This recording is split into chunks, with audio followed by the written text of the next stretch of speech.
いやー、腸活って言葉はもうすっかりおなじみですよね。でもじゃあ一体何か本当に効くのって迷っちゃうこと多くないですか？実はですね、あなたの腸って第二の脳って呼ばれるくらいもう心と体にめちゃくちゃ大きな影響力を持ってるんですよ。今回はその核心にググッと迫っていきましょというわけで、まずはちょっと意外な質問から。その日の気分、もしかしたらあなたの腸にコントロールされてるかもしれませんよ。というのも、腸の働きってただ食べ物を消化するだけじゃないんです。私たちの心の状態にものすごく深く関わる、ある大事な物質が作られている場所でもあるんですよね。この数字見てください。90%。これ、幸せホルモンなんて呼ばれるセロトニンのうち、なんと脳じゃなくて腸で作られてる割合なんですよ。いやー、びっくりしませんか？気分が落ち込んだり、逆にハッピーになったりするのに、腸がここまで関わってたなんて。そして、こっちの70%という数字。これはですね、体全体の免疫細胞のうち、腸に集まっている割合です。つまり、私たちの心と体の両方のディフェンスシステムが、この腸にギュッと集まっているってことなんですね。さあ、この驚くべきシステムについて、ここからもっと詳しく見ていきましょうか。はい、セクション1は腸の秘めたる力です。あなたの腸はただ黙々と働いてるわけじゃなくて、脳腸相関っていうシステムを通じて常に脳と密にコミュニケーションをとってるんです。体の中のいわばホットラインみたいなもんですね。じゃあ腸のバランスが整うと私たちにどんないいことがあるのか具体的に見てみましょう。まず腸内細菌は気分を安定させてくれるセロトニンとかリラックス効果のあるガバっていう物質を作るのを手伝ってくれるんです。それに免疫細胞をトレーニングして外から入ってきた敵と戦う力を高めてくれる。いやー、まさにメンタルヘルス、睡眠、そして免疫力、この全てを司る司令塔って言ってもいいかもしれませんね。じゃあ、こんなにすごいシステムを私たちはどうやってサポートしていけばいいんでしょうか。その鍵を握るのが、これからお話しするバイオティクスっていう4つの戦略なんです。まずは、プロバイオティクス。これは、もともと腸にいる善玉菌チームを助けるために、外から送り込む援軍みたいなものですね。ヨーグルトとか納豆に入っている生きた善玉菌そのもののことです。次が、プレバイオティクス。これは菌そのものじゃないんです。すでにお腹の中にいる善玉菌、つまり自軍の兵士たちを元気に育てるための餌のとと、まさに兵士の力を最大限に引き出すための兵隊補給って感じですね。そう、ここでのポイントはアプローチが全然違うってことなんです。プロバイオティクスはヨーグルトとかキムチみたいに新しい兵士を外からどんどん追加していく作戦。一方でプレバイオティクスは玉ねぎとかバナナに入っている食物繊維みたいに今いる自分の兵士たちを強化するための食事補給。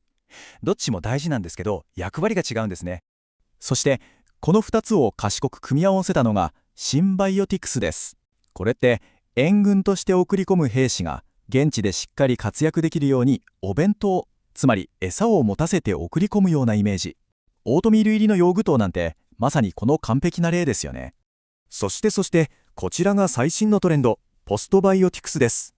これはもう考え方が全く新しい。兵士、つまり菌そのものを送るんじゃなくて、彼らが作り出す強力な通信シグナルとか武器、要するに体にいい影響を与える有効成分だけを直接送り込んじゃおうっていう戦略なんです。さあ、ここまで見てきた4つの戦略をちょっと整理してみましょうか。生きた菌を追加するプロバイオティクスに始まって、その菌を育てるプレバイオティクス、両方を組み合わせたシンバイオティクス、そして最終的には菌が生み出す有益な成分を直接利用するポストバイオティクスまで、それぞれにちゃんと特徴と役割があるっていうのがよくわかりますよね。さて、ここからはものすごく重要なパラドックスについてお話しします。もしあなたが体にいいと思って食べてる健康的な食品が実はあなたの体調を悪くしてるとしたらどうしますか？豆とか玉ねぎ、あるいは体に良いはずのヨーグルト。こういうのを食べた後、逆にお腹が張ったりガスが溜まったりしてなんだかすっきりしないなんて経験ありませんか？もし心当たりがあるなら、あなたは一般的な腸活のルールが当てはまらないちょっと特別な状態かもしれないんです。その原因の一つとして考えられるのが SIB、日本語だと小腸内細菌異常増殖症って呼ばれる状態なんです。これどういうことかというと、本来はそんなに細菌が多くないはずの小腸で、なぜか細菌が異常に増えちゃっている状態なんですね。で、ここからが重要なんですけど、SIB の人が良かれと思って食物繊維とか発酵食品、つまりさっき話したプロバイオティクスとかプレバイオティクスを取るとどうなるか。これがですね、小腸で余計な発酵を引き起こしちゃって、まさに火に油を注ぐような結果になってしまうんです。じゃあどうすればいいのか。その解決策として注目されているのが、一時的な引き算の戦略、TFODMAP 食事法です。これ、ただ闇雲に食事を制限するんじゃなくて、この3つのステップに沿って自分にとって本当に問題を起き起こしている食品、つまりトリガーを科学的に特定していくプロセスなんですね。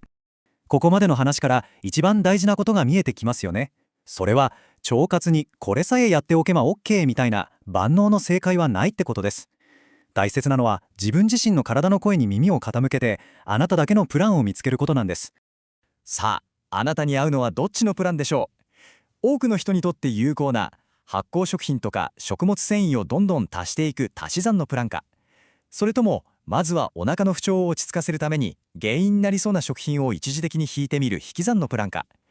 まずは自分の今の状態をしっかり見極めることがスタート地点です。そしてどちらのプランを選ぶにしても体の自然なリズムに合わせるっていうのが成功の鍵になります。この24時間のルーティンは消化、修復、それからお掃除っていう腸が本来持ってるサイクルを一番いい状態にするのに役立ちます。特に大事なのが夜寝てる間にちゃんと空腹の時間を作ってあげること。そうすると腸のお掃除部隊が夜中にしっかり働ける環境が整うわけです。食事だけじゃなくて、こういう本当に簡単なエクササイズで物理的に腸をサポートしてあげるのもすごく効果的なんですよ。お腹周りを優しく刺激してあげることで腸をマッサージして、その動きを活発にすることが期待できるんですね。さあ最後に、腸活の世界がこれから一体どこへ向かっていくのか、その未来をちょっとだけ覗いてみましょうか。キーワードはさらに敵を絞ったパーソナライズされたソリューションです。大きなトレンドは2つあります。一つは安定していて即効性も期待できるポストバイオティクスがもっと一般的になっていくこと。そしてもう一つが腸活とフェムテックの融合です。これ月経周期とか更年期とか女性特有の体の変化と腸内環境って実は深く関わってるんじゃないかっていう視点から、マイクロバイオームを通じて健康問題に取り組む全く新しいアプローチなんですよ。結局最先端の科学を突き詰めていくと、すごくシンプルでも力強い真実にたどり着くんですよね。それはあなたの腸はあなたが何を食べどう生きたかを映し出す鏡であるということです。さて、あなたの腸は今あなたに何を伝えているでしょうか。